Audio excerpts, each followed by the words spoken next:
All right, off and on the clock, back in our humble abodes after our trip to Dallas last week. Hopefully you guys were able to catch that live show, had a blast there. We'll do a little recap of the Dog Bowl here, and then we're going to jump into this week 15 slate. Only a few more, massive slates on the year, so we're going to make the most of it. We will talk through our favorite scroll down plays. We will get into some 6-person strategy and, of course, some spicy pick'em builds here to wrap things up. I'm Pete with the BadgeBros. This is Off and on the Clock. Let's do it.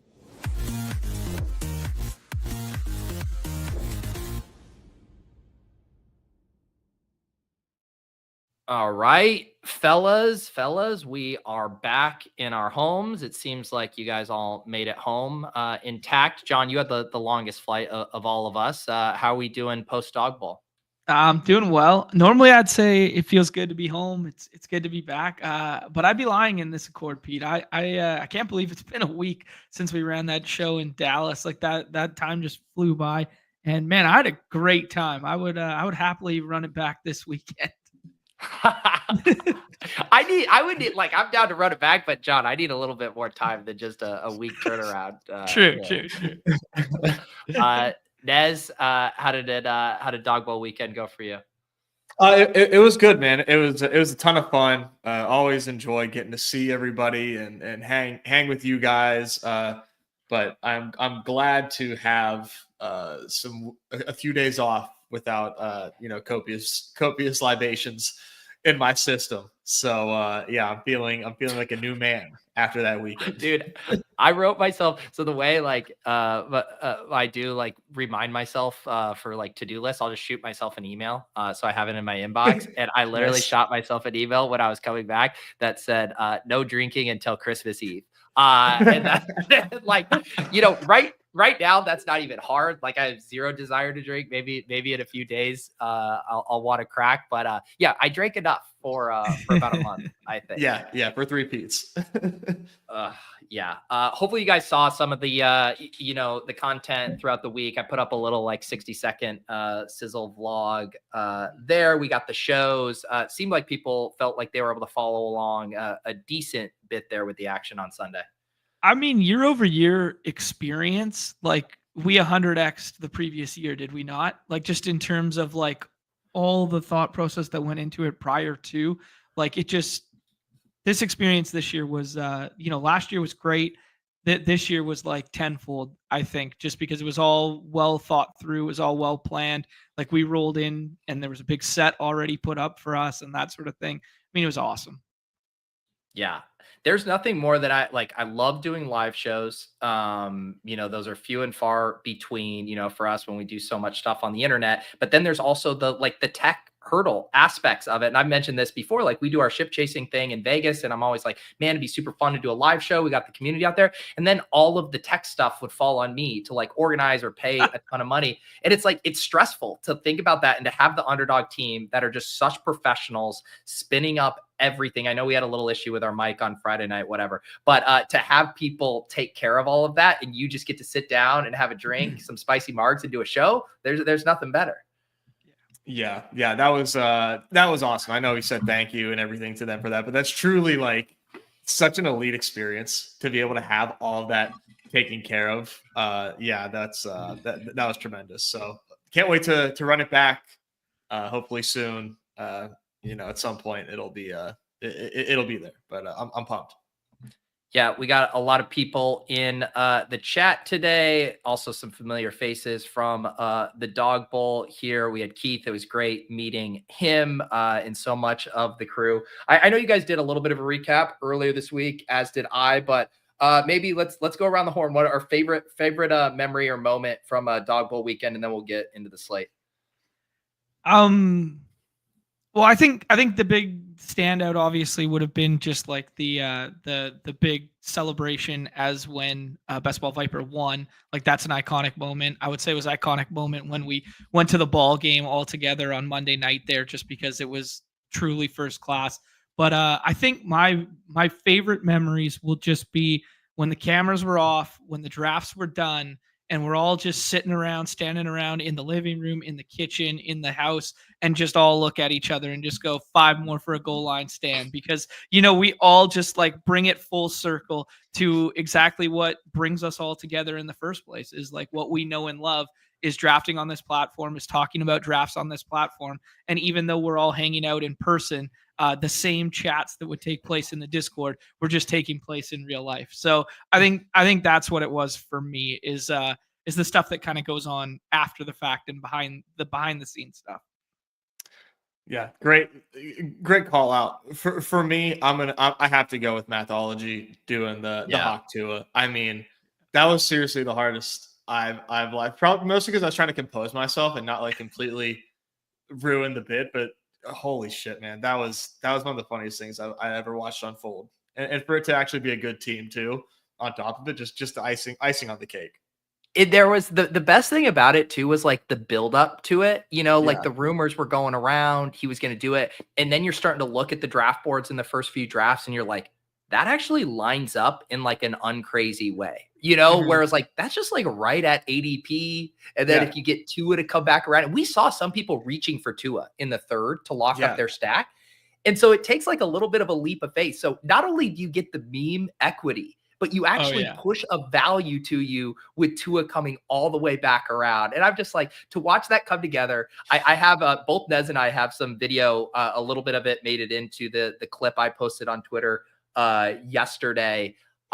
Just absolute incredible sequence of events. And then it's like, it's already paid for itself at that point. And then it's a team that finishes 6th place overall. Like, I mean, what more could you ask for?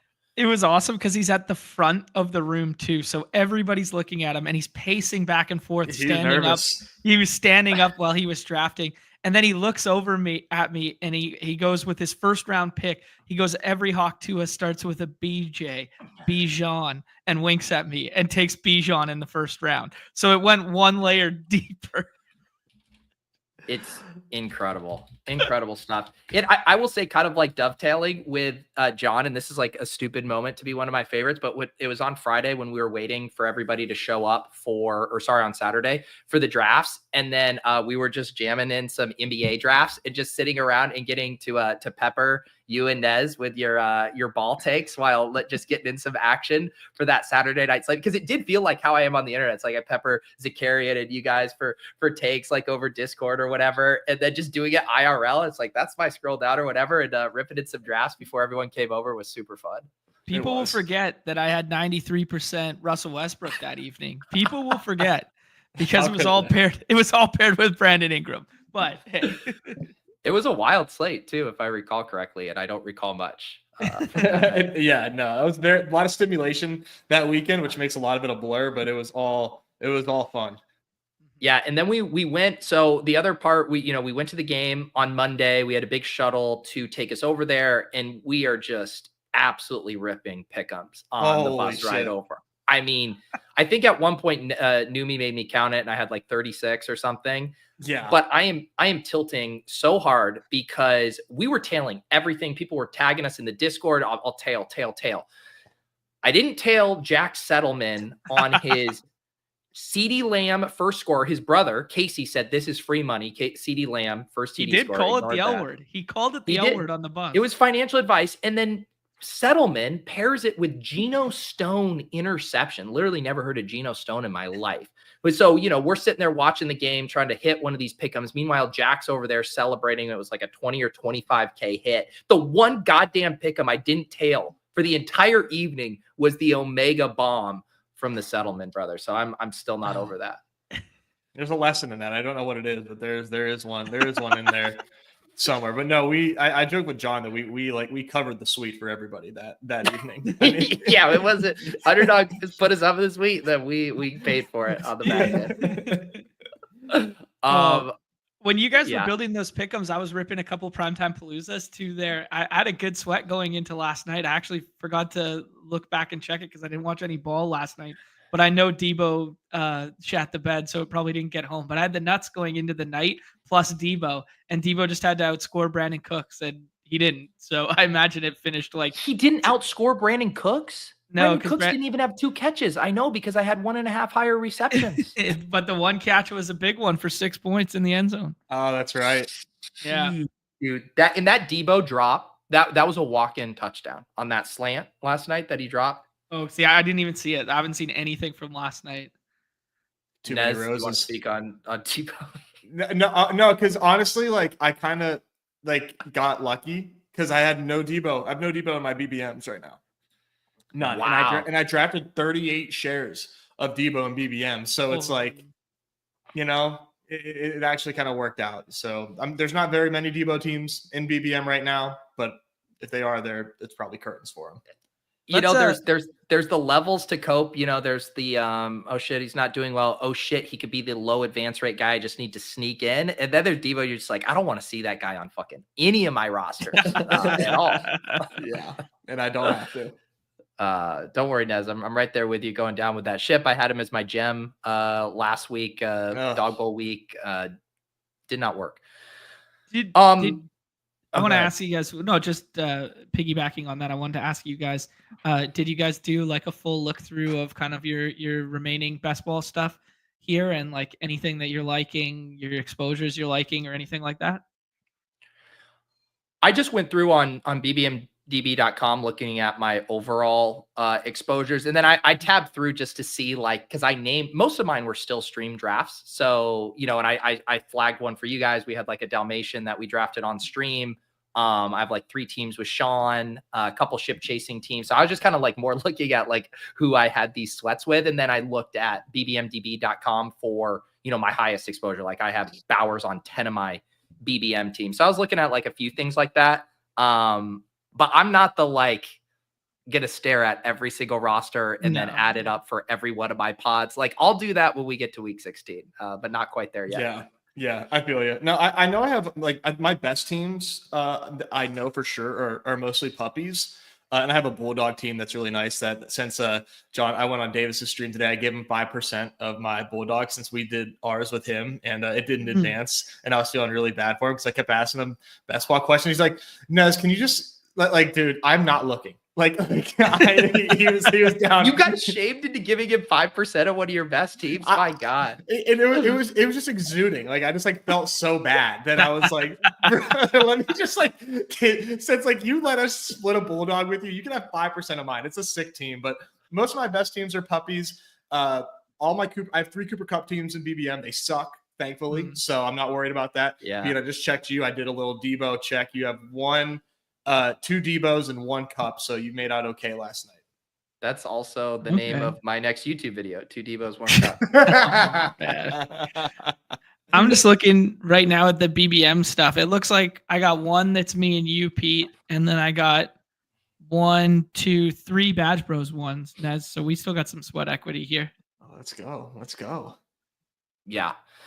A pretty brutal. You know, we'll get to the slate here, but as far as basketball stuff, brutal first night. I mean, Puka, I think you can survive the 14 points. Like, you know, Kyron, I guess, gives you a little bit of a floor, but you start to think about the opportunity cost and what other people's 2nd and 3rd round picks can do this week, and it's like, man, you are in some rough spots if you were invested in that game last night. That kind of sucks now that you say that because I'm looking at my exposures. I got 75 teams left in playoffs, and Kyron is my highest exposed running back. So that's doesn't bode well. You got 5 in BBM. Yeah. I got 5 Kyrons in BBM. Mm-hmm. Oh yeah.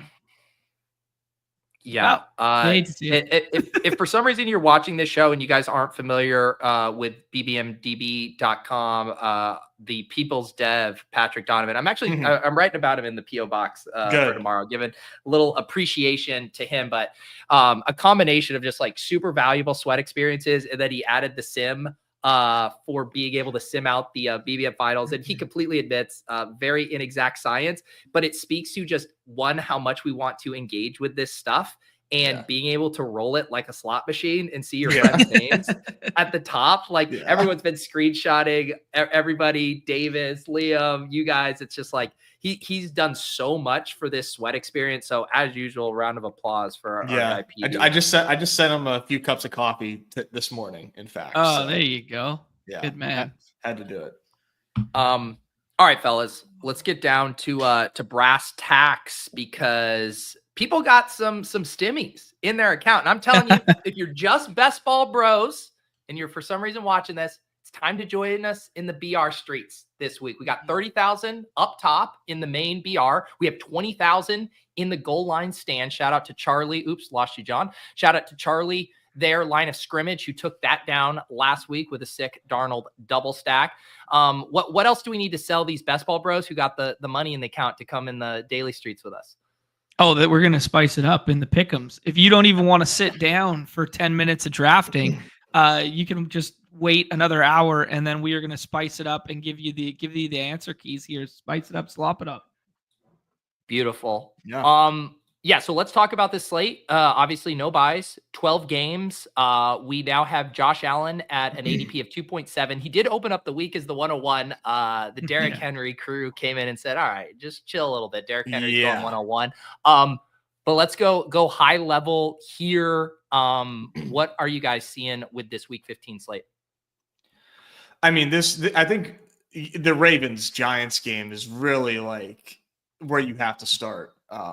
The spread, I heard Reeves can say this, and obviously, I mean, it's just like you can literally see it. The spread is larger than the Giants team total in this game. It's insane. And I mean, Derrick Henry is just like the king of front running. You know, like when the Ravens are up, it's a Derrick Henry game. He should be like very close to just 1-1.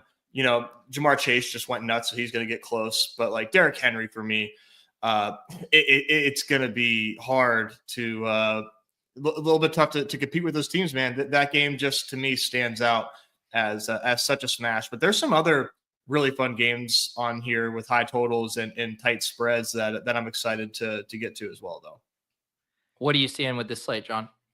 I just kind of found it funny, those first 4 picks, that 3 are the highest advancing players in BBM, and then it coincides with smash weeks for them on paper as well. I found the that Stimmy Bros are picking the ones that got into the dance. I guess, yeah. I just found that just anecdotally interesting. Obviously, I'm probably gonna have a full fade Josh Allen this week, which full fade, which feels like gross. If you maxed BR with 150, you'd have a full fade. I think I'd have him at You're a stronger man than me, brother. 5, and I would just full fade it. He's like even money to score a rushing touchdown in the pick'em lobby. Yeah, I don't doubt it. I think it's a great game. It could be an amazing game environment. It could be exactly what we got last week with Rams Bills. It could be the exact same thing all over again, and we're looking at another all-time performance there. But just the way ADP shakes out, and where I like my scrolls this week, I'd be playing him at my 105, 106, something like that, and I'm not going to end up with very much if that is the case. One thing I'll say, and I was thinking about this with how I build, my teams. Like, take for instance, last week you're going into a draft and you're like, oh, I'd like a Sam Darnold and Jordan Addison, and you're like, I know both those guys going to be mostly undrafted, low ADPs, and I'm just kind of picking off the top plays at the top of the board. One thing that is nice is like taking an elite quarterback does naturally help you diversify your scrolls late, right? Because a lot of times my scroll is a quarterback. So if you use that up early, then it's like, okay, now I'm getting pushed to a running back wide receiver scroll. Because often, like when you are doing the stack scrolls, it's just like I just chew up my running back spots right away, True. And then it's like, holy shit, I'm way underexposed to that guy with a 35 ADP who can go off. So that's just like my cope spin zone for like when I bite the bullet on these quarterbacks I think are overpriced. I'm like, but I could get a scroll I don't normally get. Yeah, that's fair. I respect that too. It's something I got to think through a little bit more in terms of my process, because I do think I've been overlapping myself with combos this year in both sports too frequently, because I fall into these like soft fades or heavy fade patterns and then just repeat the same stuff. Yeah. Anyways, I want to ask you guys, who do you think the Sam Darnold, you just brought it up, the Sam Darnold Addison combo for this week is, and why is it Jameis Elijah Moore? Oh, buddy. Wow. Yeah, I'm just coming off of doing the block party with JM, and he is very big on Jameis this week. And we, of course, got the news that Tillman isn't going to play. Judy already had a pretty frothy ADP I'll be curious, how much do you think Elijah Moore moves up? And we are just going to transition to scroll the F down, Jebs, if we're going right into this. John couldn't hold it. Yeah, he couldn't hold it. What? So his ADP right now doesn't have one, 36. That has to change, right? He has to move up to like the 34s or something, you'd think. I don't know. No? Yeah. Okay. I just don't know that people get to him, like he just, Yeah. it's like perpetually slept on. True. And there's just some really good picks this week. Like it's tough for me to scroll right now just based on the guys that I like and how I've been drafting that, getting scrolly at wide receiver for me is has been tough. It's been very tough because these 6-round running backs and the 6-person drafts, I love. I just cannot get enough of the late round running backs this week, and it's where I've been kind of living for the most part. It is crazy. You have some of the projection darlings, obviously Rico projects extremely well, but once you get past Brian Robinson, and again, you can kind of see in these ownership percentage, James Cook, 22%. And then it just falls off a cliff, and there is a lot to like in this batch. Obviously some Q tag stuff that's going to go a long way, but man, even the Breece Hall thing, I hadn't even been thinking about that because that literally broke an hour ago. We might get Breece Hall in one of the better matchups in football at a sub 10% ownership. Yeah. And it still scares the shit out of me. I mean, the last time he came back, it was a 3-way split. Isaiah Davis, got the receiving touchdown. I would love to be super in on Breece Hall this week. I think I'd just prefer to attack that game through the air and, look at some other running backs at this back end. I mean, yeah, I know Jonathan Taylor hasn't played well in recent weeks, and it's a tough matchup. But just seeing his name down there, I'm like, whoa, what's up here? The Rachaad White, which you alluded to with the cover there. If the Bucky Irving news breaks the correct way for us, those ones seem like more enjoyable clicks than the Breece Hall one to me. But I get the narrative. Nez, would you do anything? Tony Pollard, I believe, is about to miss his practice again. I think they said, I saw a tweet that he wasn't out there. Yeah. Spears is kind of hard to get to even without Pollard, I think. Yeah. If there was no Pollard, man, I might do it just for the vibes, just because I love Spears so much. But it's tough because I feel like it's going to be a game time decision for Pollard. He just hasn't missed a game yet, and he's missed a ton of practice all season long. So I'm just waiting and seeing on that one. If Tony Pollard is in, I'll probably take some Tony Pollard because his role has been awesome, and that game should be kind of sneaky fun, I think. But I'm waiting. I'm waiting. And I do think, this is kind of an evergreen comment. Embrace some of these Q tags, not because of the specific, and I've learned this even more just from playing NBA with you guys too, of the optionality it gives you of yes, you might get, if Bucky is ruled out at the last minute, Rachaad White is going to project a 4th round pick or something, maybe even better than that. And you can swap these Q tags. Again, you don't want to have 50% Q tags, so you have 50% Rachaad White, but you want to be sprinkling these guys in because you are going to get a huge projection boost and a relatively unowned guy that you're going to be able to backfill your teams in a way. And that's another way to diversify your scrolls in a way that's not even sacrificing projection. Yep. Well said, Pete. I got a question for you guys about the upper echelon of running back there. Is there any concern with the narrative of the narrative we talked through last week with Saquon, where it's they're well over 2 touchdown favorites here. They get up, he gets underutilized, a la what we were talking about with Saquon last week. Didn't come to fruition because the Panthers are pesky as hell. But any thoughts on just that one at the top there, guys? Well, let's be clear, John. They're not 2 touchdown favorites against my Steelers. They're less than a touchdown favorite. No. Using the analogy from last week to apply it to Derrick Henry being 2 touchdown favorites this week. Got it. Yeah. I don't think so.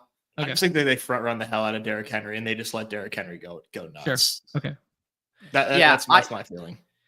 I will say, like, again, I completely agree. That's the most likely thing to happen. But I'm telling you what, I'm gonna still have a lot of Lamar to Zay. I'm gonna have a lot of Lamar to Andrews. Small field. I would even be interested in like a Henry Lamar in a pass catcher. Just like with that big of a team total, there still is a lot of room, I think, for Lamar to get there via rushing. You get one broken play.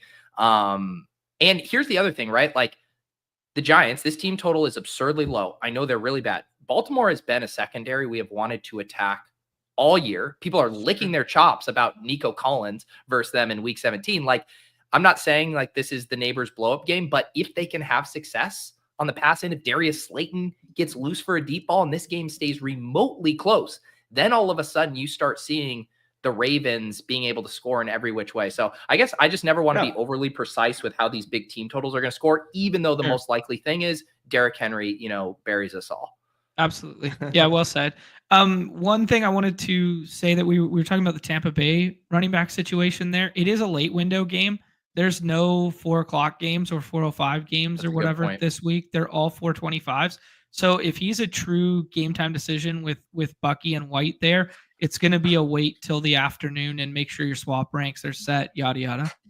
At least you have those other games. For sure. The one nice thing is we get an extra 4 p.m. game than we normally have, right? That we have 5. Okay, nice. This week. So, Bills, Lions, Patriots, Cardinals, like Colts, Broncos. So like you would be able to swap to JT. Like you're going to be able to swap stuff there. Like, so there are some nice options, fortunately, late. Swapping to JT, who would have said that 14 weeks ago? It's crazy. Let's see here. Let's quickly kind of just touch on some other scrolls. We mentioned Winston. I feel like we kind of went through the running backs here.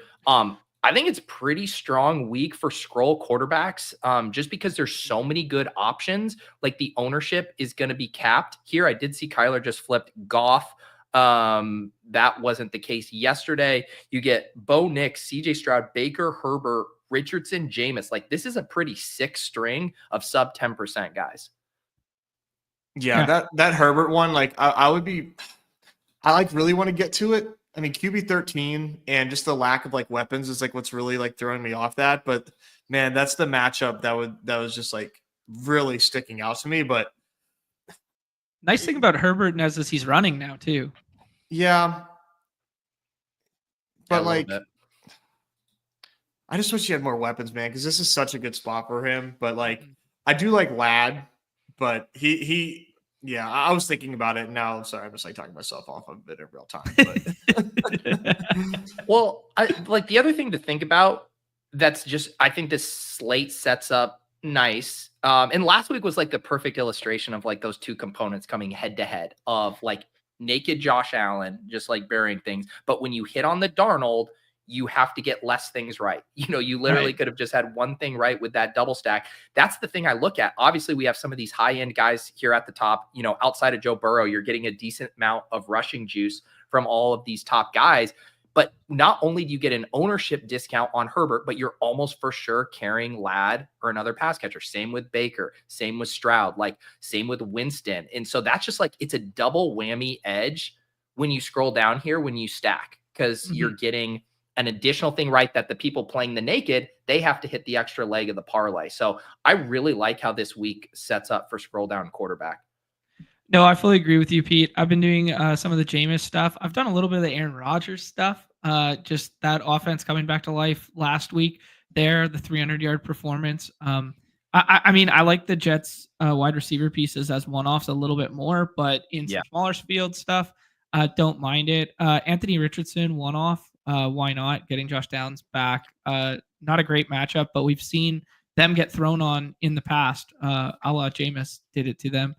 There, I really like the thought of getting to Shrout when all his pieces or his two main components go every single draft in the front end there, and then nobody really takes CJ. So taking CJ and maybe even mixing in like Tank Dell coming out of the bye, just hoping we get a game that we saw from CJ last season and have yet to see from him this season. I think there's worse bets in the world than that. But yeah, that's kind of it for me. Yeah. Yeah, it'll be, hopefully we get Lad in. It definitely makes the Herbert stuff a lot more attractive. But I will say, like, if Lad's out, like I will have some Herbert to Palmer and I'll have some Herbert to QJ. Respect it. I mean, Tampa, like, this matchup has been one we've been excited to pick on all year. They have gotten a little better of late compared to how they were at the beginning of the season, but with a condensed target tree, that I've done a few goal line stands. Are people clicking Stone Smart in the 12s? I haven't seen it. Yeah, what is his ADP even? Because he's going to be Giga Chalk on DraftKings this week, but probably completely undrafted in those. I haven't noticed it. I mean, Okay. he's not somebody that I've been clicking on, but I keep seeing his name, and then I remember, oh yeah, he's the new Will Dissly. Hard not to want to be on that with a name like Stone Smart too. I mean, such a good name. A double T goes so hard. How do you not want to click that? When I did Block Party with Jam a bit ago, I always ask him on a scale of 1 to 10 how much he's excited to talk about the tight end position, and he was not excited to talk about it this week. Obviously, we don't have the salary dynamics over here. You know, McBride's kind of the 101 with the bullet for tight ends, despite this Q tag. Outside of McBride, how do you guys feel about like the Kelsey, Jonnu, Andrews, Laporta range versus the Scrolls? I'm definitely less on Andrews, more on Laporta. Just the fragility of Andrews in that spot. I know that if you are doing Lamar, you know, it's a good stack, but definitely like not my preference. If I was to take Andrews or Laporta straight up, I would take Laporta. I think this game, you know, kind of speaks for itself. High total, close spread. I'm way more excited about Laporta in here. Obviously, really into the top 3 as well. And then I go right to Hunter Henry. I keep playing these Patriots games and these Patriots spots as though they can go nuts.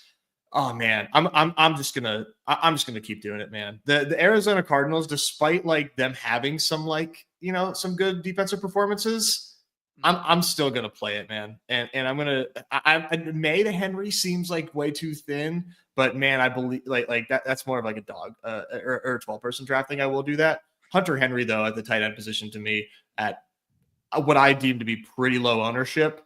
I love this for him. Yeah.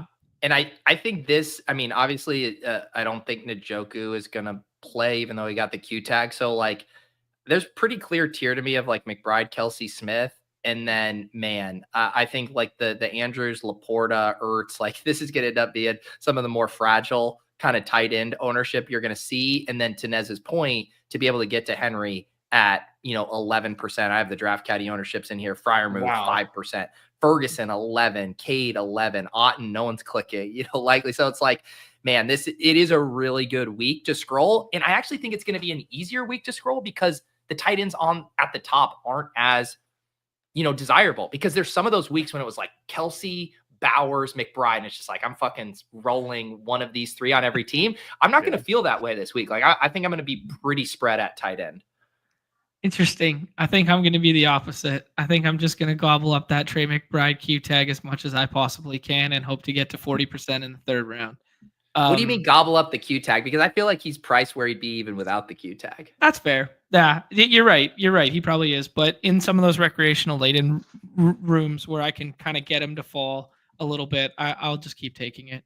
When I auto the Wildcat, I'm trying to build McBride teams. Yeah, I like it. One other one that you guys didn't hit on that I like this week is Schultz. I'll do some Schultz stuff this week with the CJ stuff. I'm going to have to fight my, like, it's so wild to me. Like I was seeing on Redacted, Stroud's going to be one of the most popular quarterbacks. And I'm like, if there's never anything that's more evident of just math and projection based driving plays, because I'll tell you, no one who's watched CJ Stroud this year wants to fucking play that guy in week 15. Yep. I don't want to play that guy. And I'm going to literally have to force myself to take some of him this week, because it isn't the worst spot in the world. But God, everything with the Texans just makes me want to vomit. Yeah, no, I could totally see that, Pete. Don't tell me Texans double finally gets there. I kind of hope it does. Any other notes on scroll down plays? We could hit on wide receivers a little bit. I know, John, you mentioned the Vikings guys, or sorry, the Jets guys. I agree. They look interesting. I think actually what we should do, and maybe we can frame it around this Amari Cooper, Khalil Shakur, Jamison Williams, is talk about that game. It's the classic 2024 DFS thing where we just have Josh Allen draw 50 points. Now we have the game of the week with the biggest total, a legitimate Super Bowl preview. And I don't feel like people are going out of their way to stack this game up. I feel it's just like, how are you guys approaching this? Is this a one-off spot for you? Is it only in game stacks? What do you think?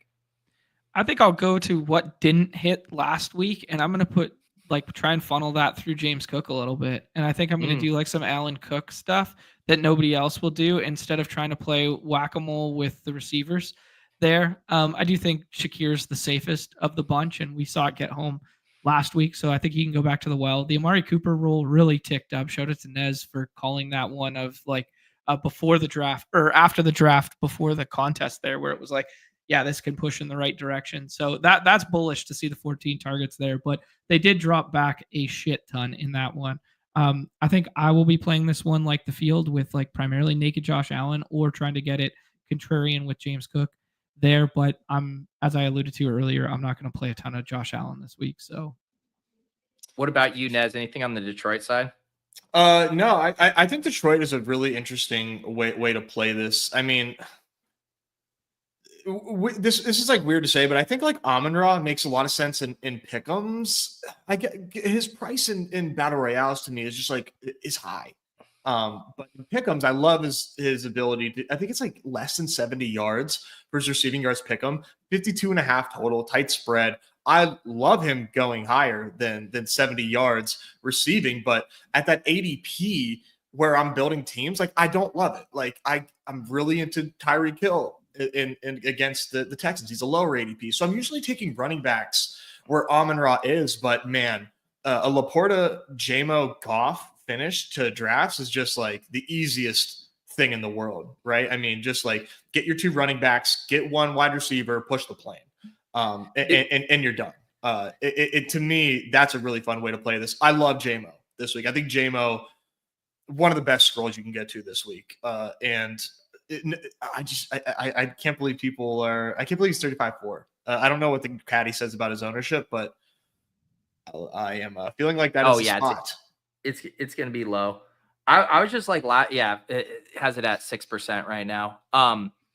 It's just so funny how we treat this Lions team, right? When they have these massive team totals and these massive spreads, we're like, fuck, they're not going to get pushed. They're just going to run it.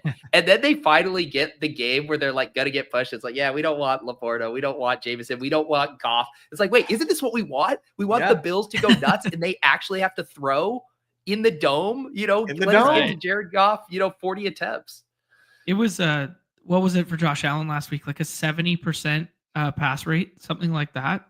We finally get that big ass throw game, and now you get the perfect environment to run it back, and we're all just now waving it. You are. Yeah. I am. But so I do think again, this goes back to the opportunity cost of Josh Allen at 2, that playing it through Goff makes a lot of sense. And that element, in the small field, if you have Cook in a Goff stack, opposite that, that starts to make a ton of sense to get cheap access. And then you can play the high end guys as one-offs. You can get your Henry, you can get your Jamar Chase, you can get your Tyreek Hill, get the bulk of the points there. And then it's boom. And I get the game of the week on the back end of my draft. Yeah. Kind of wild.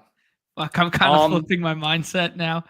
Can I rattle you guys a couple names at wide receiver just to get a temperature check here? Yep. Okay, I already said the Elijah Moore one, but the Jalen Waddle, he's way down there at 35-6, 14 targets last week rather. Brian Thomas, Jalen McMillan. If the Mike Evans ADP is really palatable right now with the Q tag, but if something doesn't look right there, Xavier Worthy, Tank Dell, Devonta Smith, question marks. Yeah. Love. My initial take on these is that McMillan's maybe a little too thin. I guess if Shepard's out, I don't mind it. And I think to your point, it's like, man, like right now, Evans is pacing to be like sub 40% ownership right now That's based on his crazy. AP. That's Yeah. crazy. So that makes it a little harder. I guess it's popped up here earlier in the week. He started to move. So maybe I'm being way too light, but still, he's not going to be 100%. I'll tell you that. Yeah. I love the Brian Thomas thing. I mean, I don't know how much additional targets we can slide over to him without Ingram, but like the dude's a baller and he's going to probably see 10 targets here. Yeah. No, I love the Brian Thomas call. Like you mentioned, Ingram out. I love targeting the Jets defense. They're at home for whatever it's worth as well. He's definitely a worthy scroll in 6-person drafts. I'm just laughing. Imagine being like a stranger at that bar we were at last week, and all of a sudden you hear Tyler yelling about the McMillan curse. I mean, he yelled for the entire bar to hear. They're like, nobody's going to forget the Jalen McMillan curse if you're a stranger there. Yeah. I like Tank Dell more in goal line stands. I just don't know that he's like trustworthy enough in 6-person drafts. Tank Dell is definitely the poor man's Jordan Addison, which if you would have told me that when I was drafting best ball teams this summer, I would have not have loved that take. But it basically, I guess what I'm trying to say with that is like he still has what Addison did last week within his range. It's just his likelihood of doing that is just so much lower in this offense. Like I think if he was in that Vikings offense, I think he would have had a similar game if you just swapped, him and Addison. But it's a good comp. These fucking Texans. Yeah, it's a really good comp. Nez, is George Pickens playing this week? I don't think so. No, okay. Grade 2 hamstring strain. I'm not a doctor, but I can't imagine you'd come back off of after a week of rest. That's fucking crazy that it was like all last week. It was like, oh, yeah, he's probably going to play. He's trending towards playing, limited practices. And now all of a sudden it was like game time decision. Nah. And then just not wave practice all week. Yeah, man. Steelers are seemingly like pretty tight around their like injury stuff. They're not quite transparent about that stuff. Maybe another Mike Dubb. Well, Mike Dubb week. Oh, jeez. That's even a little deep for me, Pete. That'd be Underdog should drop a 24-person contest or like a 10-round or 12-round 12-person contest so that we could just tout the like the grossest plays. Scroll the F down Van Jefferson. I was about to say, how about a scroll the F down BadgeBros brawl contest where you cut out the top 30 in ADP? That's kind of fun. You just chop it off. You literally, it's like, yeah, that is funny. You're supposed to scroll down and now smoke the entire pack, kid. Yeah. That's a great analogy. All right. I'm hopping us in the Deposit Kingdom contest. Shout out to Turbotron. Took it down. I always feel like a dick doing this, but Turbotron, I think would have finished like 7th or 8th with that team in the main BR. It was just like a nutted team he drafted. So congrats there. Same as usual, $3 10 max, 2K to first. I'll review the winning lineups on the portfolio review and in the Deposit Kingdom video. That Deposit Kingdom video is going to drop here in about an hour and 15 minutes over on that channel if you guys want some more scroll down gem ideas. But we got the 102 here. Should we do a Josh Allen team, John? I mean, if you guys' heart desires, but I would advocate for Jamar Chase. What did you maybe watch him in person, drop 40 or something? That might be influencing you. Like, was that guy not always open? Like, we had the all 22 angle, and if you just like ISO cammed Jamar Chase, he was the most talented player on the field at all times, and it wasn't remotely close. Like, it's pretty crazy to watch in real time there. Like, the way they move him around the formation, the way they would motion, see what the other defense was showing, and then he would just perfectly read and react. I mean, he's truly amazing to watch. Yeah. Yeah, well, it just looks so easy. I'm good with Chase. Nez, you see anything else you'd do here? No, let's go Chase, but I do think like Josh Allen is a great small field play because you can stack him just with ease, game stack him with ease, and it just makes a ton of sense in small field, but you can do something similar with Chase, I guess. The nice thing is you are going to see a decent amount of people that feel similarly. You will see Chase go ahead of Allen a decent bit. You'll see Barkley sometimes. Like, you can get Allen at 4 or 5. And so Obviously, small field, you only get so many cracks at that. And if you want Allen exposure, you might just have to pay up. But I do think in the BR, you can be a little patient. Like if you're saying like, I'm open to Josh Allen, but I just refuse to take him over Jamar Chase, like you'll still get some Josh Allen. Yeah, probably like 14%, 13%. Like you'll get a good amount. What do you guys think about the T. Higgins stuff? Like, obviously, Burrow came out after that game, said they do everything to re-sign him. He's popping massively in the ETR stuff. Again, T. Bear's in the chat telling us he gets blanked and now goes hometown narrative on it. Is there anything there? And don't forget, John, he got rid of his agent too. Oh, wow. Didn't know that. Okay. Oh, yeah. Wow. Do you guys want to lock up McBride here, or is there another prize that you don't want to lose before the turn drafter? I think when Amon-Ra falls back to the chase drafter, I would just take Amon-Ra, but I know Nez wasn't as bullish on it. I'm good with any of those top. I would take the Amon-Ra value. That seems pretty good. Do you guys want to build out something with Goff? I do. Interested to see what UPP does, but I think that'd be fun. I was gonna suggest Burrow double and try and push it. You could do that too. But if you guys want to do the Goff stuff, let's do the Goff. Did Burrow go? It's not his ADP was usually around. Okay. I will say I thought it was like Burrow's ADP like feels fake. Like whenever I do draft, like he goes at 15 to like the trace drafter every time. Yeah. Do you want to play for like, if we go McBride, it gives us avenues to JMO or Higgins, or we could get Achane.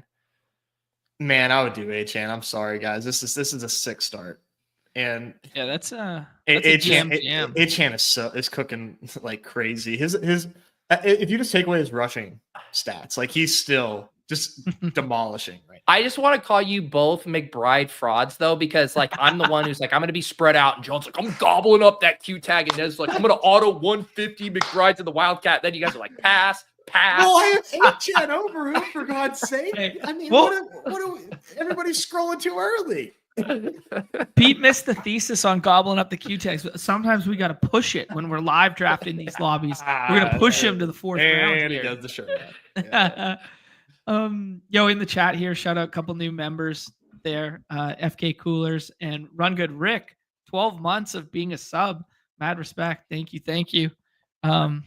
Do consider Nez is going to run a no strip Nez stream this afternoon. I don't know if it's good or bad publicity to tell you guys that the Dog Bowl champion, the 300K in total prizes winner there, rolled up to the Dog Bowl with a no strip on. So, I mean, Influencer 101 on these Friday nights is running it behind the paywall again tonight. So no strip up for $5. Get your alpha. Get your alpha. How is this hoop slate? I might have a few minutes to draft after the show. It's a little interesting. There's some interesting injuries on it, and it's tough. It's tough to break down because the Jokic slate. Talk to me after. Okay, thank you. Wow, I like that. I like how that sounds. All right, so we have Achane, we have Chase, we have Amon-Ra. We are on the clock. Definitely don't mind Jonnu with Achane, and then like we did lose Burrow, so I think like we could do like the Goff JMO and grab Jonnu here, or you could go Goff with Laporta. Like, what do you guys think? I think I like Goff Laporta, but what do you guys like? Yeah, let's do that. All right, I'm just gonna grab Goff first. Mm-hmm. I'm not gonna get us timed out here. Yeah. Jonnu's fun, man. He's just a fun player. Looks like a grown ass man out there with the ball in his hands. And it did give us the optionality to do 2 doubles, but we kind of like had it set in our ways to do a Goff double. So I wanted to stay the course. Yeah. What do you guys think about in general this week? Like the 2 running back versus 3 wide receiver builds. I'm wondering after the Darnold doubles if we see more 3 wide receivers this week. I mean, in years past, I would have said yes in terms of like recency biased and reaction to that sort of thing. But the way in which people have seen 2 running back teams win at like a 60% clip this year, I think people will just stick to their guns, especially when the scroll options are so beautiful at running back there. Yeah, I agree. For me in 6-person drafts, it's hard for me to get to 3 wide receiver. I'm just if Rico is there for me a lot of the time, like I love Rico this week. I think that game. Can you? I don't even know if it's technically a good slop it up candidate, No, but like it's 1-0-1 of slop, Ness. We are gonna slop the shit out of that game. But me, like with my rose-colored glasses, I'm like, it's too good to be slop. And we're talking Cooper Rush versus the Panthers, and I'm like, I think we got too sloppy last week with that Jags Titans. I think we got to reel it back and at least have a semi-slop sweat this week. Yeah. Okay, because I was gonna say I legit right next to it for my number one slop would be Jags Jets. I think that has just fucking slop written all over it. JM was kind of in my ear about like Rodgers at this point, literally nothing to play for. Like, do you think he wants to run check call into runs the whole game, or does he just want to rip it to Devontae Adams like nonstop over and over? And it's like the nutted pass matchup too. Yeah. You got to see a little bit of connection last week. I mean, kind of like Tank Devontae too. In 6 persons? No, come on. I'm not that sick. You are. That's why I had to ask. Who do we want? Rico's obviously a great pick. We mentioned the Jets. I mean, Evans is here. You could play Khalil Shakur as a bring back. JT for the deeper scroll. What do you want? I would say Evans is probably the best click. To deviate, maybe like Rico or Scroll, I guess. What do you like, Nez? I would say Rico, but I think Rico is probably the best pick. Let's do it. Yeah. Big fan of Rico this week. Shout out to our guy Chad, who was down there in Texas with us. Dog Bowl participant there. 5 gifted BadgeBros memberships to watch Nez this evening. Much love. Appreciate you, Chad. Thanks, Chad. Yeah, we're actually we're not going to do a goal line stand today, so we can cover some more ground with pick'ems, so you can get all of your 12-person alpha with Nez in the goal line stand streets. You want to give people a little preview of the 12-person slate dynamics this week, though, Nez? Yeah, I think when you look at some of these games that have what I deem to be pretty high scoring environments, or that can like pop off for that, you get some interesting stacks and bring back combinations here. So I mentioned the Patriots being one of them. Like really like that environment. And kind of like it's similar to our small field talk where we are talking about stacking and being able to onslaught and things like that. To me, that seems to be the key, like every week, just evergreen, is stacking in that way. But yeah, I'm really keyed in on that New England and Arizona game right now. Cool. Yep. You guys know one scroll that we didn't talk about? Who? Juwan Johnson. We all liked it last week. He scores a touchdown this week. I know Carr, obviously no Carr, but like, I don't know. Cedric Wilson scored a touchdown on the one drive that, what's the kid's name? Hayner played? Jake Hayner. Yeah. Yeah, that's probably going to, I feel like that's the game. I mean, I guess there's a couple, but like no one's talking about that game. I'm not seeing much love for Jaden Daniels either. Like you look raw projection, people are still jamming like Burrow over him, which I don't think is insane, but I more just speaks to how people just don't want to touch this game. Yeah. Even like, what are you guys doing? Are you guys playing? Are you clicking Kamara this week? I'm a little scared. I mean, I talked about that narrative last week with Kendrick coming back a little bit there, and that they might want to save him because he's under contract for the future, and they know this year's a sunk cost. Yeah, I mean, I'll definitely mix him in a little bit, but I'll probably scroll past him a decent margin and click the Ricos, click the Whites, click that stuff. I'll have 0. I'm playing 0 Kamara and hitting lowers in pick'ems. Ooh, wow. Little forecast. Also, at least he hadn't practiced. Did he practice today? He hadn't even been practicing. I think so, because he has pick'ems up. He's back at practice. Okay, back at practice. Yeah. It is interesting, like going back to the kind of the 2 running back versus 3 wide receiver thing. And, it's pretty clear why the 2 running back stuff was smashing early this season. Like we had one of the healthiest running back years, one of the most top heavy with, consolidation of touches for these lead backs. But now we've finally seen the chaos of the season hit in. set in. And what did we see last week? We saw the 2 scroll running back, not like scroll necessarily by ADP, but backup running backs. It was the Garendo and Charbonnet teams.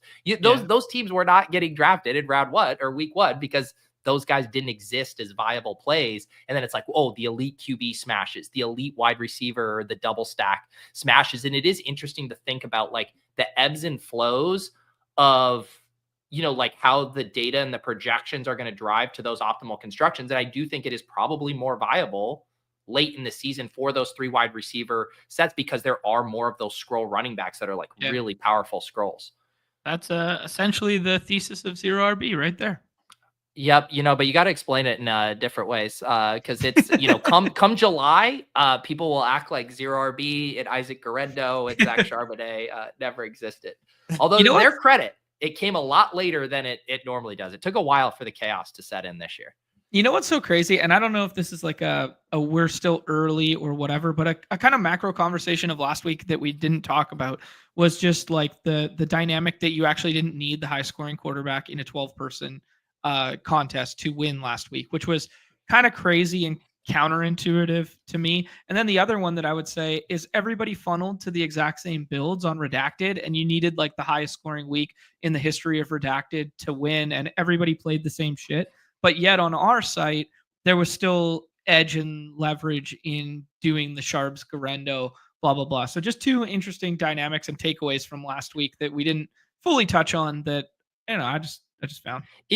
It's interesting. I literally was just talking to JM, and it was like Kyler's going to be the most popular quarterback on DraftKings this week, and he's going to be sub 30% on Underdog. And like understanding how, it's sometimes for people who are new to fantasy that like breaks their brain of why we could say Kyler's a bad play on DraftKings and an awesome play on Underdog. It's like, wait, he's playing in the same game. You're gonna get, but like we're playing in a game against other people. Yeah, 2015, we would be like, if he's a good play, he's a good play. Like, what are you talking about? Like, cash GPP, is he good or not? Yes or no? Like, exactly. All right, let's like we said, if you guys want more 12-person draft talk and strategy, tune in for the No Strip stream tonight. Is that 9 Central, 10 Eastern? Correct. Yes. And looking through some of my teams, got a lot of Isaiah Pacheco too, fellas. So ooh, yeah, that's one we didn't hit on the scroll there. Get back to that 8. Someone was saving it for a little Deposit Kingdom video there, but yeah, we're aligned. We're aligned on that one. Yeah, I like it.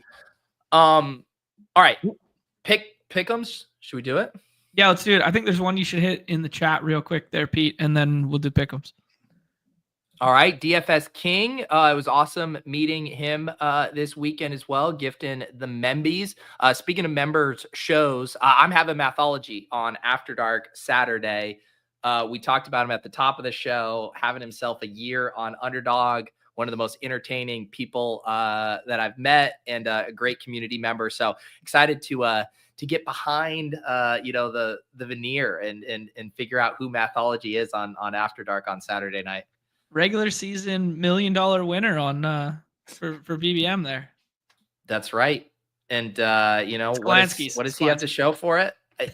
Underdog's not giving him any extra money for it, so I was like, all right, I can have him on After Dark, and that's a priceless gift. They're saying the EV of that is greater than 1. All right, let me get some of my Call of Duty picks out of the hopper that we're hanging out here. So sick. I won't out who sent me those. I wonder how those are doing right now. I think there was a 3 p.m. match. If I'm correct. 3 p.m. Call. Anyways, no live scoring. Yeah, just everybody. Just my eyes are up here. Let's relax. Okay. Let's get to the core here, fellas. Do you guys have a pick that you love? Ooh. Go first, Nez. Okay. Can we throw a lower in the core? Yes, of course. Yeah. That's how the no ball.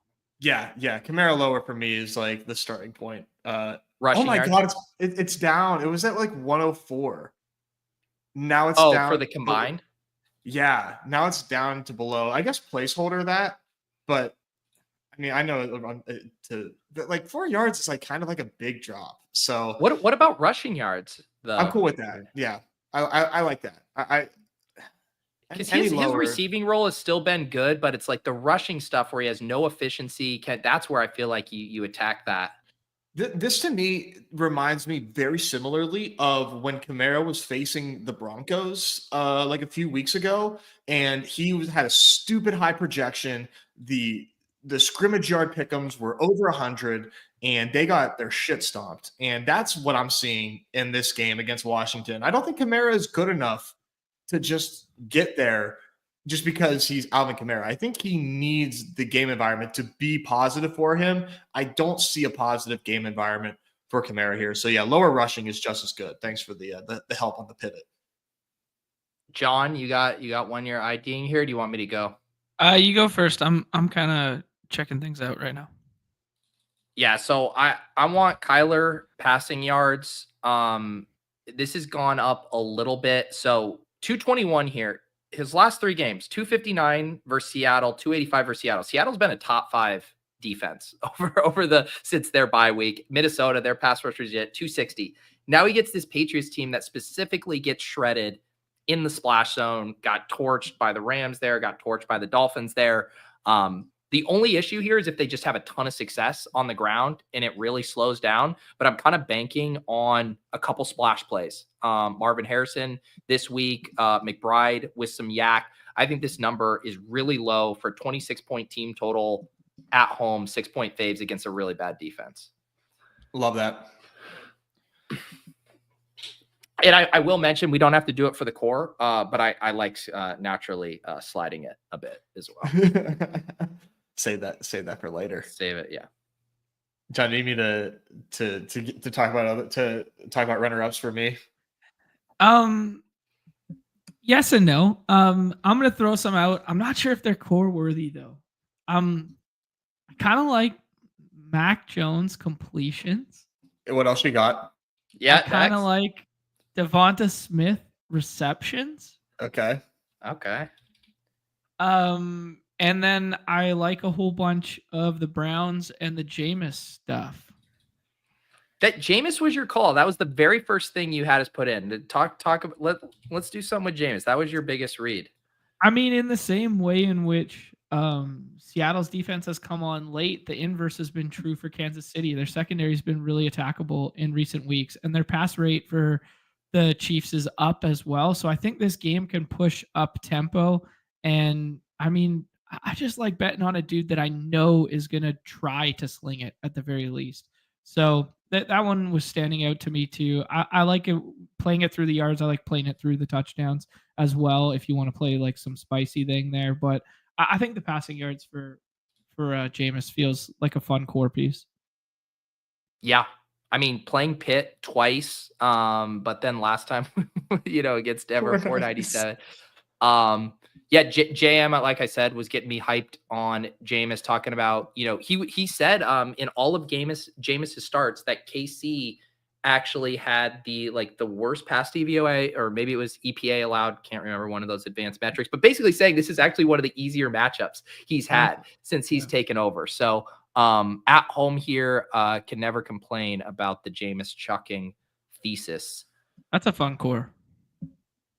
Yeah, this is the one, guys. And Nez gets a lower in there to prove that we know ball. I got you guys. Yeah. Don't worry. You guys just chasing these hires, looking for your shootouts. I'll put the ball knowledge in here. There we go. All right. Core is in the chat. I'll put it in the private chat. We will put them in the Discord after the show. I will put them in the PO Box newsletter tomorrow. What do we want to go with now? Should we do a couple game stacks? Yeah. You know what, Pete? I think we buried the lead a little bit here with the big sizz. I think we gotta. Did we? Is that for the sliders? It's for when we go to. Just when we get to the good stuff. Okay. My bad. He's a pro. Trust me, John. It was in the back of my head too, but I knew. Because this is where we're getting a little.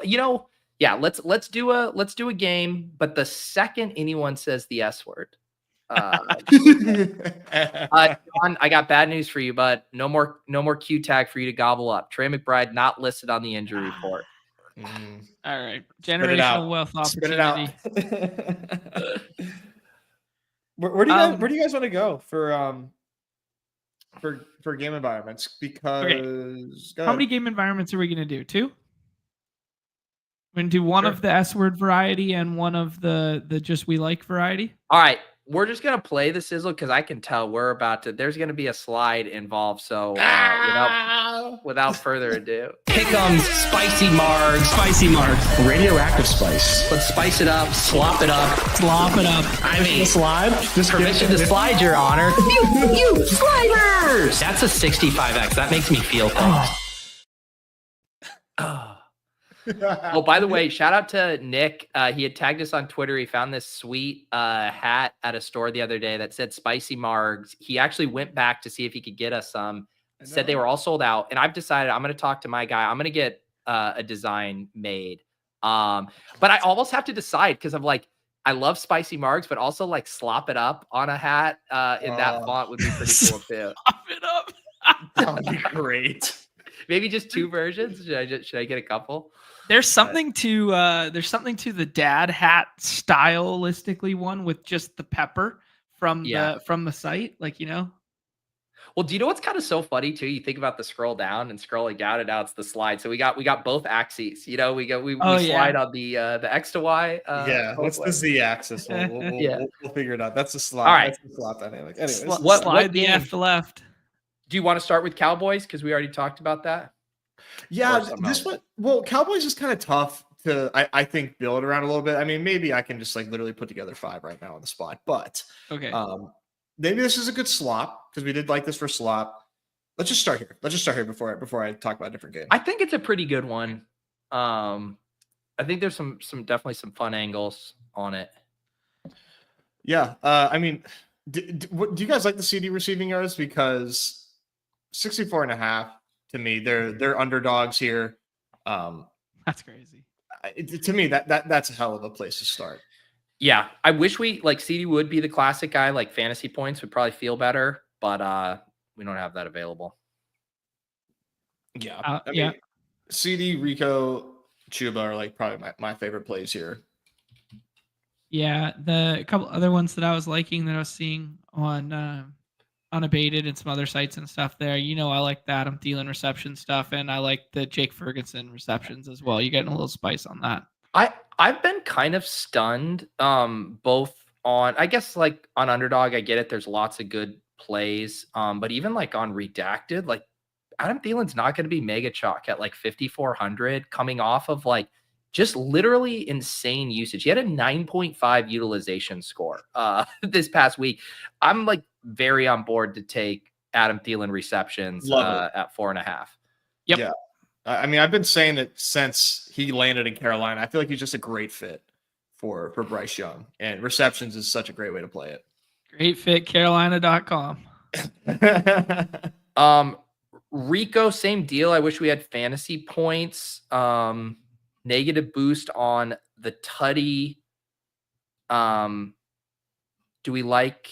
I guess his receiving role hasn't been monstrous. It's definitely been more on the ground.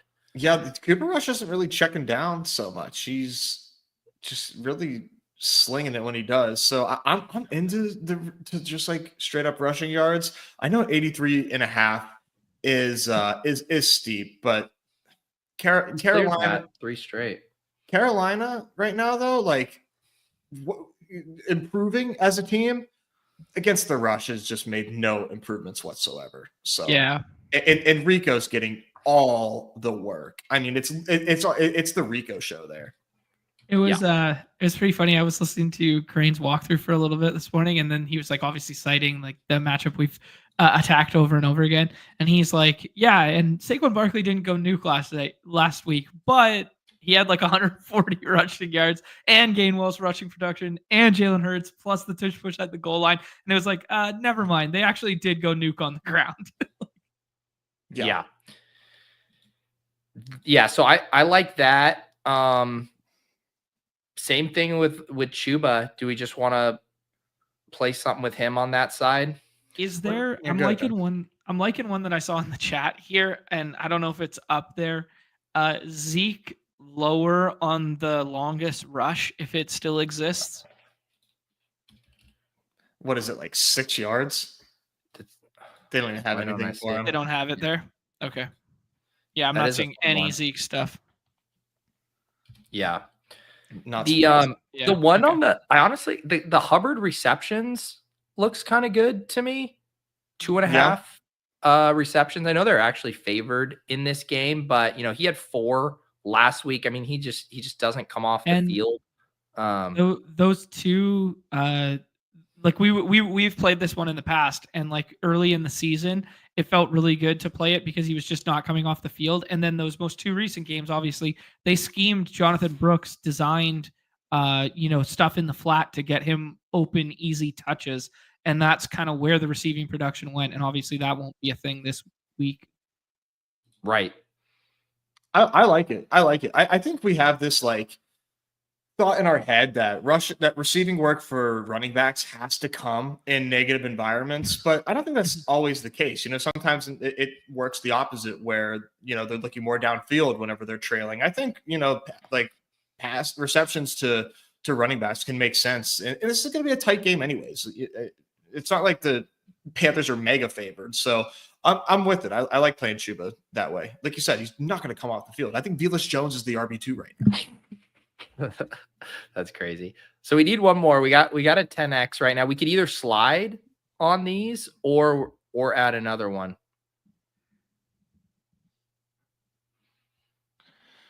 Go ahead, John.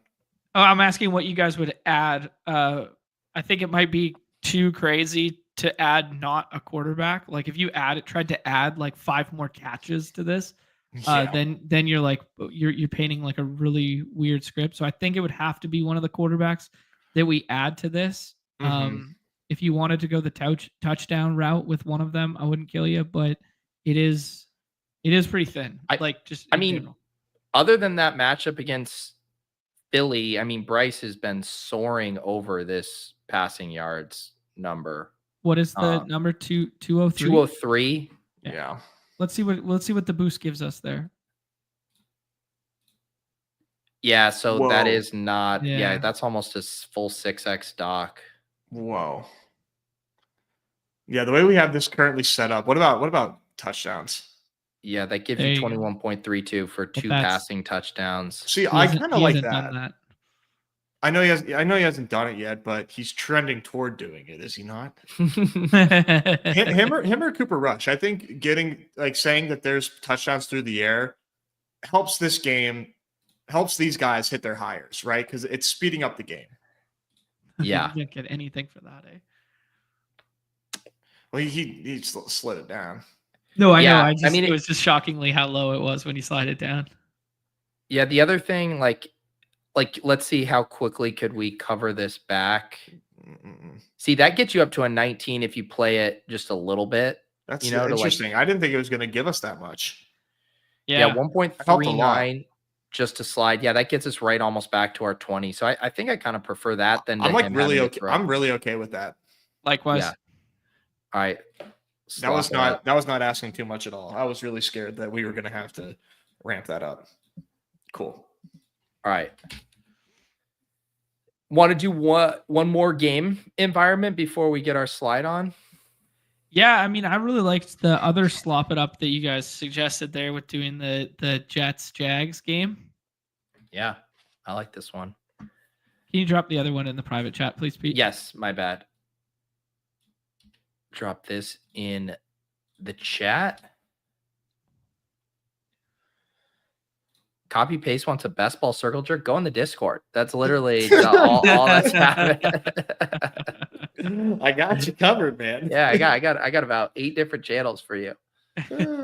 Also, we talked about best ball at the top a little bit. All right. Wait, isn't Evan Ingram done for the year? Why are his pickups up here? Yeah, I thought it's weird because if he's like not maybe officially on the report, I don't know. I noticed that too, and I thought that was really strange. Okay. He is listed as out with a shoulder, back-to-back DNPs on. He's already listed out. Yeah, so that is. I thought I saw a report this year that they're putting him on season-ending IR. They are. Okay. All right. Just want to make sure I'm not. Yeah, I just don't. Yeah, it's weird because if it's like reported versus like listed, I'm not sure how things. Well, how about this? Are we getting a discount on like the BT stuff? Like for an example, like when that news happened, like the ETR stuff boosted Brian Thomas. Like Brian Thomas got a projection boost for that. So I definitely think we should include something with BT here. Yeah, let me see if receiving BT yards looks like, yeah. Yeah, BT yards feels good. And that's when we could even end up sliding if we need to help with a multiplier. I mean, even getting him to 80 yards is almost a 1.5x. Yeah, people are telling us to keep our mouth shut on that. Sorry, guys. All right, we gotta go to literally the job here is for us not to keep. But also, that's like concerning that we haven't said one really good piece of information for the entirety of this show until right now, because no one else told us to shut up about any other strategy. Keep spouting your dumb shit, but then once you get to this, keep Brian Thomas Jr. under wraps. I think there's a couple interesting ways to play this. We could do the Rodgers passing narrative and then just try and like stack it up, do like Rodgers, Wilson, Adams, something like that, and then leave the backfield at bay. And then you could do like Mac Jones completions on the other side, or you could do. You're really trying to slam this Mac Jones completion. Okay, fine. I like to tank Bigsby rushing number or combined number as well too. But okay. Yeah. But those are the ones that jump out to me. This feels like a Bigsby game. I like the like even just I would take Adams to like 6.5, basically get him to 7 receptions, something like that, to get that at 1.15. Wilson, I think you could also just take the higher on 5.5. Okay. I don't know which. I'm good with both. Talk to me about the Bigsby angle. I don't know. He's just like one of the best rushers in terms of overarching efficiency after contact thus far, and he seems like a positive regression candidate in like advanced metric stuff, and the Jets have been putrid against the run since the coaching change. That's basically it. He did just alpha ETN last week, like big time. Yep. Do you like the yards or rushing attempts better? Indifferent, to be honest, but I think the yards feel safer, I would say, out of the two. Yeah, I think I like yards. Okay, let's do it. Because it's game script agnostic, right? Sorry, not Tutty. Yeah, basically, right? I think I think you can get there in neutral, and if they somehow find their way to leading this game somehow, then that makes sense too. Garrett Wilson and Devontae Adams, to me, great spots for both. I know you talked about sliding up receptions for Adams. You could do that, and then yards for Wilson, or vice versa, however you want to play it. But I'd be fine with playing both against this Jag secondary, which has been just a staple for us in DFS. Yeah, there's a lot of fun stuff here. Like you could go Parker Washington spin zone, like what we did with the receptions, only at 2.5. Brenton Strange had some really nice games early in the season when Evan Ingram was out. Like there's some fun angles here. I know we're slopping it up. What is so Rodgers is at 232. He was at 339 last week. I do kind of like the idea of, similar to what we did with Bryce. Like if we just even just negate. Like a little bit. Yeah. What does that get us? That gets us to a 19 if we go to 259.5. And then we could slide BT a little bit. Let's run it once and then let's run some variations of it without Tank Bigsby. Okay. Wow, getting cold feet on your favorite pick? No, just because it doesn't fit the narrative as well when we play the Rodgers stuff. Like I think it does. You do? Okay. Yeah, if they're having success running, and then the Jets can't run the ball themselves, and they just have to chuck the entire half, I think it fits. All right. It's basically the Bigsby BTJ show too. Yeah, they really do nothing else right now, other than Strange, which I do think is a pretty good shout. Right, he did have some pretty usable games for us when Ingram wasn't playing, and it's BTJ and Parker Washington. Yeah. You know what I think we should do? I think we should pare this down to BTJ and an Adams receiver and like Giga slide. Yes. You know me. I love my like which 2s or 3s with lots of spice. What do you guys like better? And there's so much you can do with these Jets wide receivers. I think you could slide one of them to 2 touchdowns. I'd probably slide yards on Wilson, but even like Adams had a great ADOT last week. We could split it. Okay. Like do one of each or Basically lock BTJ and Okay. then split, because it does seem like the super ceiling games for Adams and Wilson have been like slightly negative correlated. Yeah, I think that makes sense, for most. I say we take BTJ to 99.5 for a 2.4. Okay. And then we figure out which version of a slide we like for each of these guys and run it twice. Got it. Okay. Yeah. Adams 2 touchdowns. That is going to get us. And then I always like to compare like, okay, wow. All right. 6. We might be maxed. No. 49. Yeah. That's nice, dude. That's So, fun. because I just wanted to compare like how many receptions do you have to get or yards to get to a 6x? Like you can't even get him there on yards. Where did his receptions go?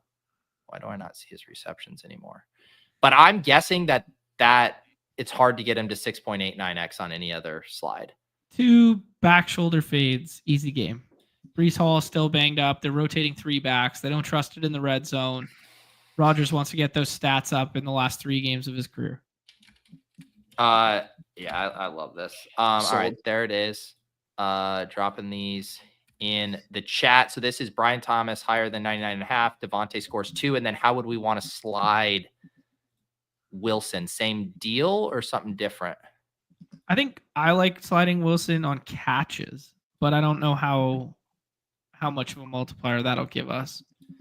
I mean, so what did he have? So last week he had 7, I think. 10 for 7. I mean, you can get 14 him up here. targets last week.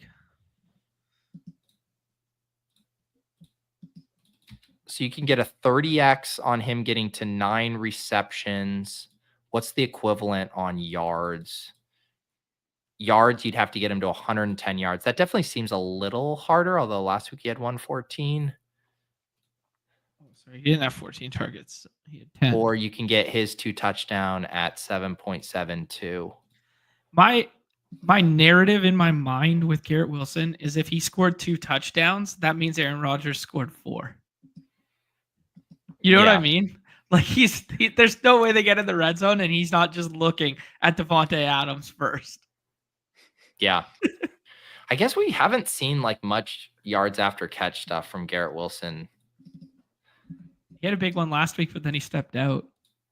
Which one of these do you like best, Nez? 10 catches is pretty fun. 10 catches or 2 touchdowns? I think I like 10 catches. 10 catches pays way more. I think I like 10 catches. That gives you a 63x there. Come on now. That seems so feasible. I love this is when we So get not deep in crazy. the show. We're literally like looking at just these ginormous multipliers and saying that seems so feasible, bro. I don't even have to think. You don't have to think too hard about that one. Yeah. That one's Following along at home. That one's already happened. Like seriously though. That's fun. All right, there you go. All right, Guys- that's some good slides there. Yeah. Can I tell you one slide that I would like to do, and maybe in conjunction with Kyler? I want to slide Marvin Harrison. Okay. I just feel in my body that this is a Marvin Harrison week. That's like I like. I mean, you're preaching to the choir. We went No to the offense same to the- game. We went to different dudes though. you McBride? Oh, I thought we were going spicy, not slides, and I was like, it's finally our time, boys. This is our music. Let's run this twice. Let's slide Okay. Kyler. Let's do a Marvin Harrison slide of some sort. We'll do a McBride touchdown one of some sort, and then we don't have to do New England opposite this, but then we got to figure out our third piece. Okay. Or we could just we're gonna need Before we sign off, we got to slide Derrick Henry. Okay.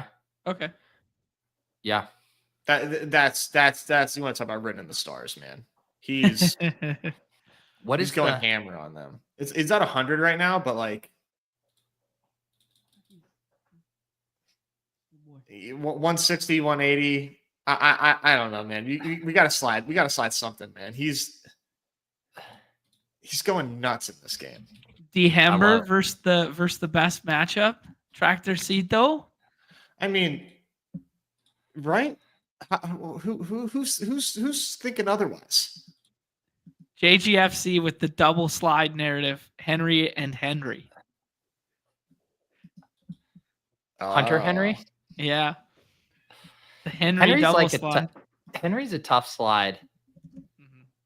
I'm Hunter really Henry, into this that is. Marvin Harrison slide though. Do you like this, Henry and Harrison here? Yeah. I'm really into this, man.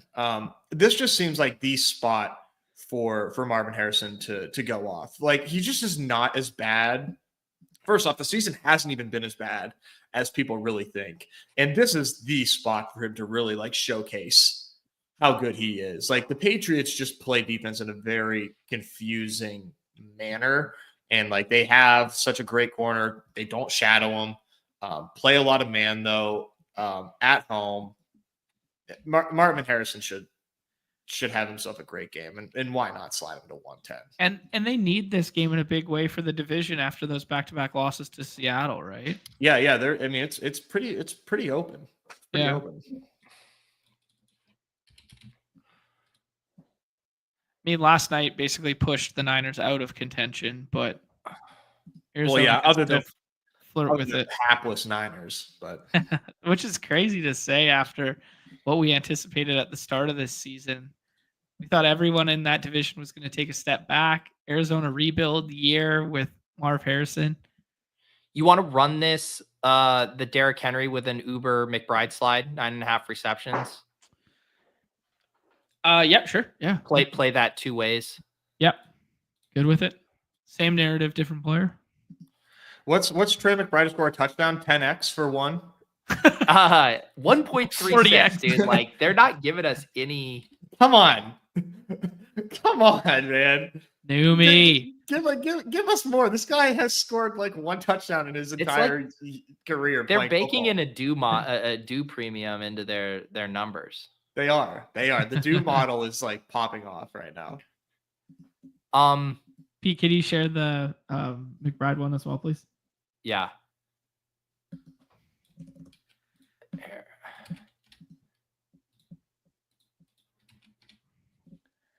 The what was the someone mentioned Derrick Henry longest rush, because that would definitely be another way to play that.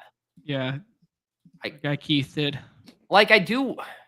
Yes, 49. Does Derrick Henry? I don't even want to question him, because I was about to say, does he have a 49.5-yard romp in him? I'm like, this is the fucking Giants. Of course he does. Yeah. It's tough. I did like the other suggestions in there. Two of the plays that I kind of liked this week, the Waddle receptions was one that he suggested alongside it too, and the Neighbors receptions just as like sliders. Playing Neighbors opposite of Henry definitely makes that'd be a good one. sense. Neighbors getting DeVito back too. I mean, what is better than Drew Lock? Yeah, seriously. Man. Drew Lock experience was something.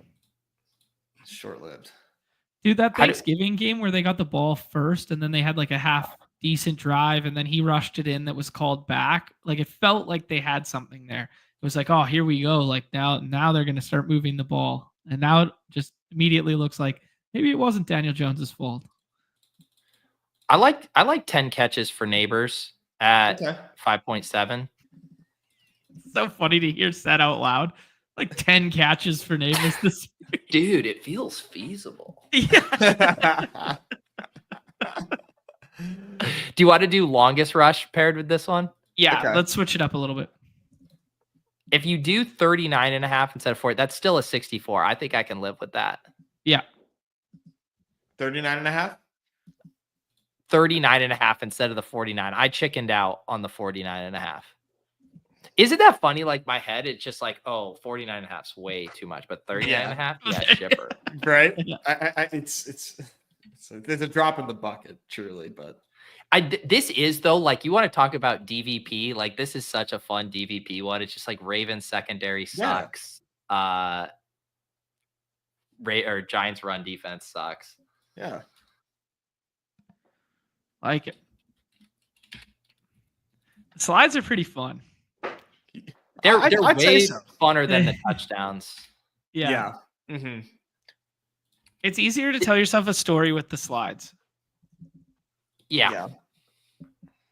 Well, and it also feels it's kind of like, it's like NBA stuff, right? Where it's nice, where it's like you get all of these possessions, you get all these cracks at it, where like touchdowns are still like really random. Team might get 3 to 4 cracks at a touchdown a game. You need a lot to go right. Yeah.